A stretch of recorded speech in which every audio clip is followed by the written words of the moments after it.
He forced parents to watch as he tortured their children, choosing the slowest methods to make sure they heard every scream. This is not legend.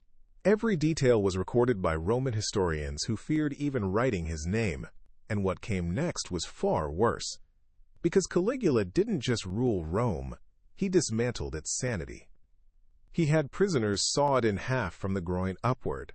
He ordered nobles to crawl across marble floors and lick his feet. He built a private torture chamber inside his palace, soundproofed so he could enjoy the screams without interruptions. And when he grew bored of human suffering, he turned his cruelty inward, toward his own family. He had sex with all 3 of his sisters, then bragged about it at public banquets. He auctioned off their bodies to senators for entertainment. When one sister became pregnant, he reportedly ordered forced abortions and confided to his guards that the son of a god must not be born from a mortal womb. He fed convicts to wild beasts, not for justice, but because he enjoyed the sight of faces being torn apart. He replaced scheduled gladiator fights with random executions, pointing at someone in the crowd and having them dragged into the arena. And when the city suffered a famine, he stood on the palace balcony, laughing at starving families below. This was Rome under Caligula. Gaius Julius Caesar Germanicus, known to the world simply as Caligula, became emperor in the year 37 AD. Rome had seen cruelty before him, but never madness. Never such pure, unhinged sadism fused with absolute power. At first he was loved, the young emperor with the bloodline of Caesar, the survivor of conspiracies, the hope of a new era. But after a severe illness just months into his reign, something changed inside him, shattered reasoning, unleashed paranoia, and tore apart the last boundaries of morality. Ancient historians describe him not merely as cruel, but as a man who could not feel human emotion at all. A ruler who felt boredom instead of empathy, pleasure instead of restraint, and excitement only when another person suffered. His psychopathy appeared fully formed, a complete absence of guilt, pathological lying, explosive rage, delusions of divinity, obsessive sexual domination, and rituals of humiliation carried out in front of crowds. He didn't simply kill, he performed suffering like art. He enjoyed watching executioners test how long a body could endure pain before passing out. He preferred slow torture because he wanted to see the exact moment the victim realized they would not be saved. He often said that fear was the most honest expression of the human soul, and he wanted to study it. Some nights, he ordered random citizens to be dragged from their homes and brought to the palace. He walked among them like a collector evaluating livestock, touching their faces, forcing them to kneel, deciding who would live and who would be dissected for entertainment. He once told the Senate, "I wish the Roman people had a single neck, that I might cut it." It was not a metaphor, it was the truest window into his mind. One of his earliest documented horrors was the elimination of those who once supported him. He invited senators to a ceremonial feast, served them delicacies, praised their loyalty, and then had guards bring in the severed heads of their relatives as the next course. He watched them struggle not to vomit as he described in detail how each person had begged for mercy. He loved cruelty that left psychological scars. One of his favorite tortures was to lock a family in a room with the corpse of a relative he had ordered killed. No food, no water, just the decaying body. He would then observe through hidden slits in the wall to see how long it took for despair to break them. He exiled or killed anyone who reminded him of his own mortality. One day he had an elderly senator beaten with chains simply because the man coughed too loudly during a speech. On another occasion, he ordered a group of soldiers to drown sailors who returned from a failed mission, saying that the sea should learn obedience. But his most infamous cruelty was reserved for the gladiatorial arena. Caligula did not simply watch battles, he orchestrated massacres. Once, when he grew bored because there weren't enough criminals scheduled to be executed, he casually pointed at random members of the audience and ordered them pushed into the arena. Elderly men, young boys, merchants, mothers with infants, anyone who caught his eye. The animals were released, and Rome turned red. During another event, he ordered the arena gates shut so no one could escape, then commanded the guards to slaughter the entire first tier of spectators, because they, quote, did not applaud with enough enthusiasm. The screams echoed across Rome. His sexual deviance was just as monstrous. Caligula viewed intimacy not as connection, but as domination, another form of torture.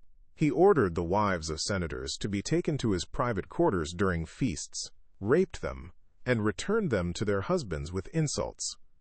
These acts were not secret. They were policy. When senators protested, he publicly rated their wives' bodies like livestock. He transformed his sisters, Drusilla, Agrippina, and Julia Livilla, into objects of abuse. He slept with them openly, made them sit next to him during public ceremonies as though they were royal concubines, and forced his guards to swear loyalty not only to him, but to his sisters, Livs as well.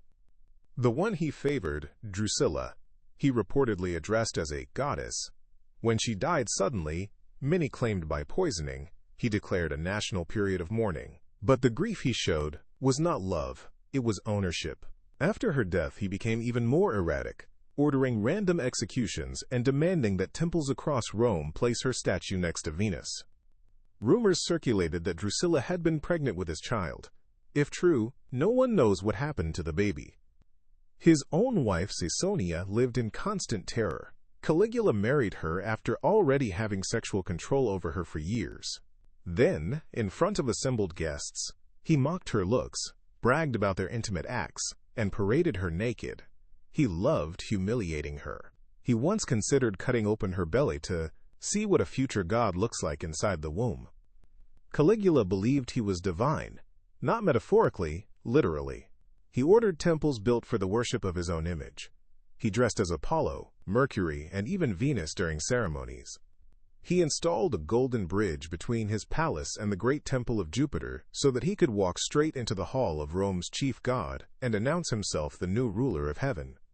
He demanded that people sacrifice animals in his name. He forced rich Romans to buy statues of him to display inside their homes.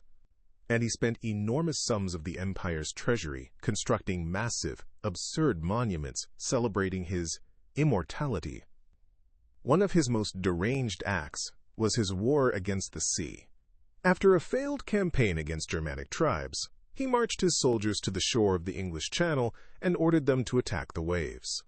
When the tide rolled in, he declared victory and commanded the army to collect seashells as spoils of war.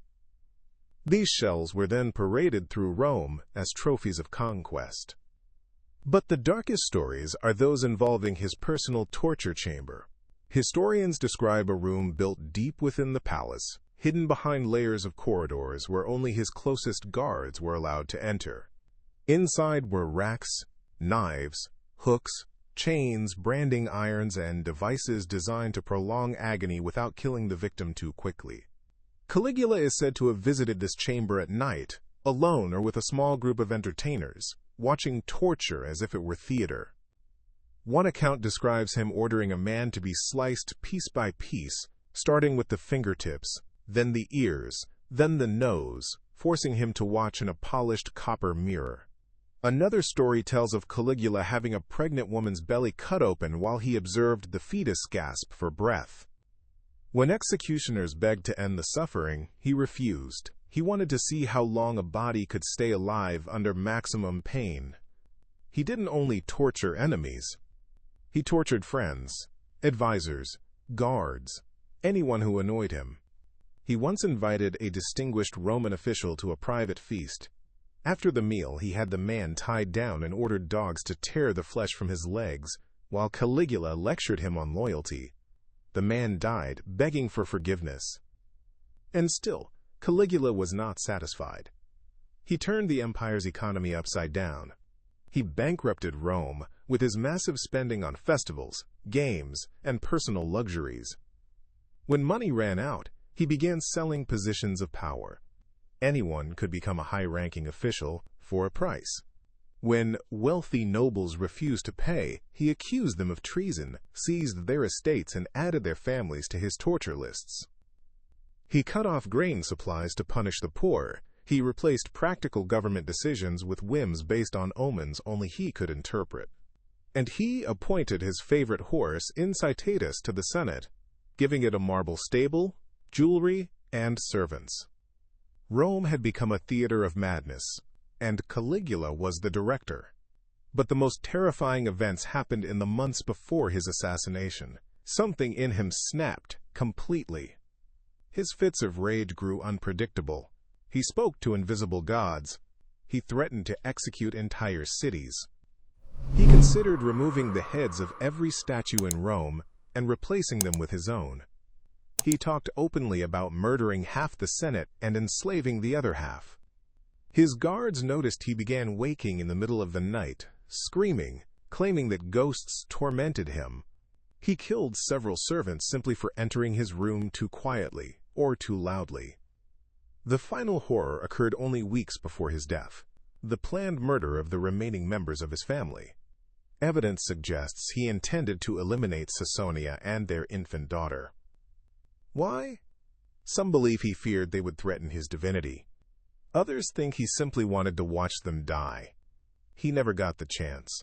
On January 24, 41 AD, after months of plotting, members of the Praetorian Guard surrounded him in a palace corridor. Caligula looked at them with irritation, not fear. He reportedly asked, quote, "What do you want?" before the first strike. The guards stabbed him repeatedly. Some say 30 times, others say more, tearing into the body of the man they once swore to protect. His blood soaked the marble floors of the palace he had used as a torture chamber. Caesonia was murdered moments later. Their child was killed by having her head smashed against a wall. Rome tried to erase him. Statues destroyed, monuments dismantled, his name scratched out of inscriptions. But history remembered everything he did, not because he ruled like a god, but because he lived and died as a monster. Caligula's reign lasted less than 4 years. Yet, in that time, he carved a legacy of brutal psychopathy, unmatched by most rulers in history. His crimes, recorded by witnesses who survived only by chance, remain among the darkest ever committed by a man who held absolute power. The Romans believed emperors were chosen by fate, but fate had given them a nightmare.